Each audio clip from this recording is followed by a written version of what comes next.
अयोध्या के श्री राम मंदिर को लेकर एक बार फिर से सियासत तेज हो गई है। इस बार मामला मंदिर से जुड़े कथित चंदा घोटाले और उस पर दिए गए एक बड़े राजनीतिक बयान का है।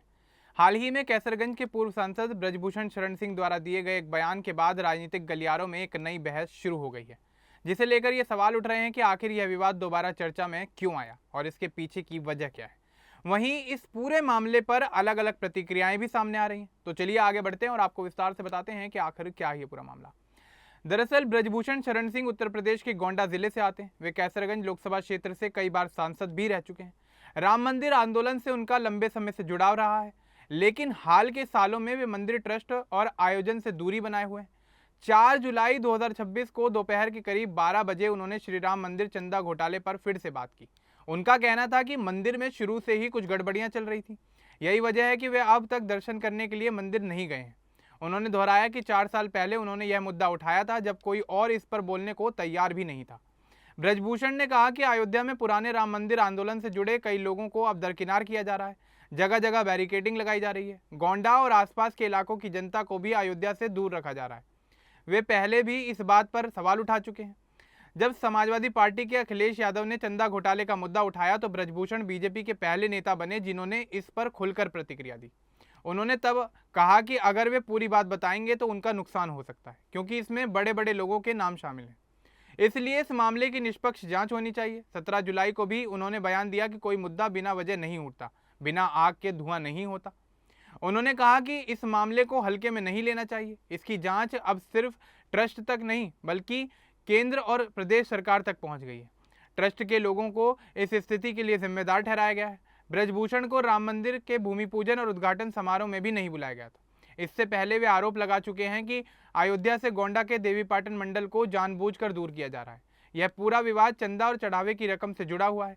अयोध्या में राम मंदिर में भक्तों द्वारा दिए गए चंदे और चढ़ावे की करोड़ों रुपए की राशि में गड़बड़ी की खबरें सामने आई हैं। कुछ लोग कह रहे हैं कि लाखों रुपए गायब हो गए। सोना, चांदी और अन्य धातुओं से बनी रामशिलाएं भी लापता बताई जा रही। अखिलेश यादव ने इस मुद्दे को उठाकर सरकार और ट्रस्ट पर सवाल खड़े किए थे। उन्होंने कहा कि यह घटना भक्तों का विश्वास तोड़ने वाली है। ब्रजभूषण के बयानों ने इस विवाद को और भी ज्यादा ताकत दी, क्योंकि वे खुद आंदोलन से जुड़े रहे हैं। ब्रजभूषण ने कहा कि वे कमजोर व्यक्ति हैं। सच बोलने पर बड़े लोगों से उनको परेशानी हो सकती है, इसलिए अभी वे चुप हैं, लेकिन समय आने पर सब बताएंगे।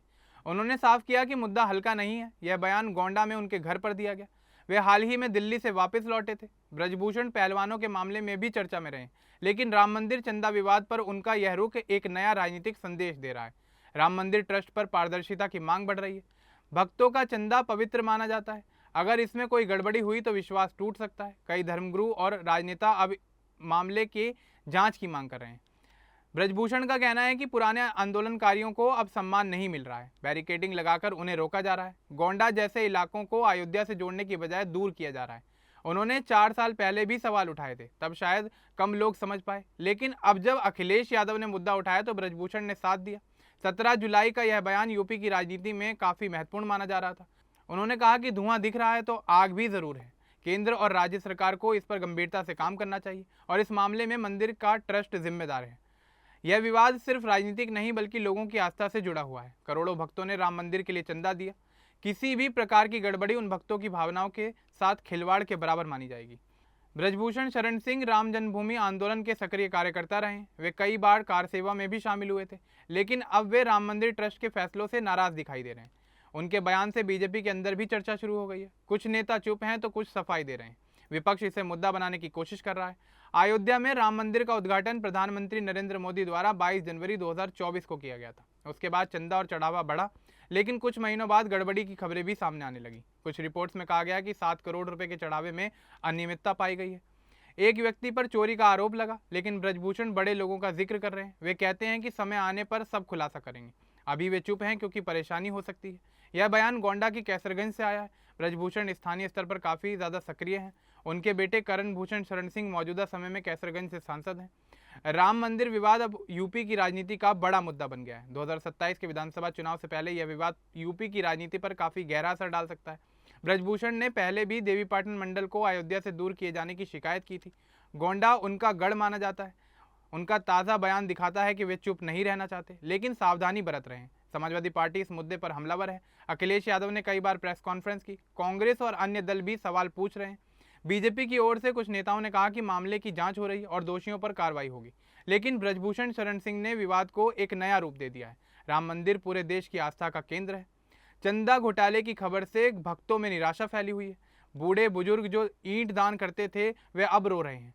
ब्रजभूषण का कहना है कि आंदोलन से जुड़े पुराने साथियों को अब महत्व नहीं दिया जा रहा है। बैरिकेडिंग और सुरक्षा के नाम पर उन्हें रोका जा रहा है। यह पूरा मामला पारदर्शिता, जवाबदेही और आस्था की रक्षा से जुड़ा हुआ है।